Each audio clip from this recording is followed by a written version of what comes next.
has taken another turn. Alex, I don't know if you can put up on the screen. We posed a sided debate.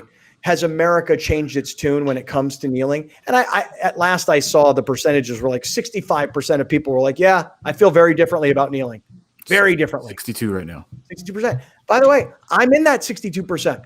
I feel very differently about kneeling today than I felt 4 years ago when Colin Kaepernick first did it. I wasn't outraged and offended like so many others were, but I also didn't feel like the workplace was the right place for that sort of a protest. Well, 4 years later, I'm part of the 62% that goes, yeah, I feel really differently about it now. I no longer feel like the kneel was an anti-American, disrespectful to the flag and military thing. I no longer feel that way. Now I feel like, wow, that guy had a lot of courage to do something like that. And he really brought a lot of light to a subject that we haven't paid much attention to until 4 years later. And by the way, here's maybe the biggest change of all of it. JJ Watt is Mr. America, dude. I mean, you are a 6'5", 290-pound white guy defensive end carrying a flag, playing for a team that's in the red, white, and blue in the heart of Texas. Come on. I mean, JJ Watt is Captain America. And for JJ Watt to say, look, it's not about the flag. It's not about the military. You're not listening. And I'm carrying a flag, but I may take a knee. Baker Mayfield, and I realize he's kind of a character still. He hasn't really established himself as a top flight quarterback or even influencer of a guy. He's still got that like punky young kid thing to him.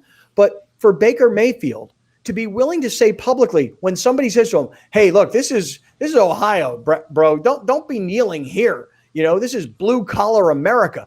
And Baker Mayfield's like, pull your head out of your ass, dude. I am going to kneel. When we hear the stories of, and again, I go back to Greg Popovich, hey, white America has to help in this crusade to end racism, to end police brutality, to create true equality. White America must participate. When you see influential young athletes, superstar athletes like this, publicly taking these positions, that tells me it's not just a guy like me. It's 62% of the people that have a very different opinion today about kneeling than we did back then. It's interesting. You should vote on this poll. You should definitely get in and give me the why on this, why you feel, like you have changed your mind or you haven't changed your mind. But guys, I mean, you can see that the world has changed its mind. Yep. And it's something that's really interesting about this whole kneeling thing. It goes back to 4 years ago. I said it when we were on the radio, and I was like, you guys realize they don't air the national anthem during football games, right? Like, it's only done in the Super Bowl and the conference championship games. That is it. Everybody got so offended for something that they never saw. And it became a thing because they wouldn't even air the anthem. They would just show you the players kneeling during the anthem. So you're not even watching. You're not even like hearing. I just never understood the outrage over it. And so to me, I've been on it's fine. Like I understand. He had a member of the military give him the idea to protest. Another part that always gets overlooked and ignored. Nate Boyer was the one that told him. Nate Boyer's been on this show a bajillion times talking about, I wish he stood for the anthem, but we came up with this resolution and this is what we think. So I don't know, man. I guess it's easy for me to say because I always kind of was cool with it. So my mind's not changed. But to hear Scott do it, because I do remember you not being, like you said, outraged about it, but you didn't really agree with it. I remember Billy Ray was like, no, you should stand up for the anthem. I don't know what he says now. Linda was like, she cries every time she hears the fucking song. So everybody felt a certain way, and you feel a certain way now. I don't have that epiphany, but it is interesting to see the talk about it has definitely changed.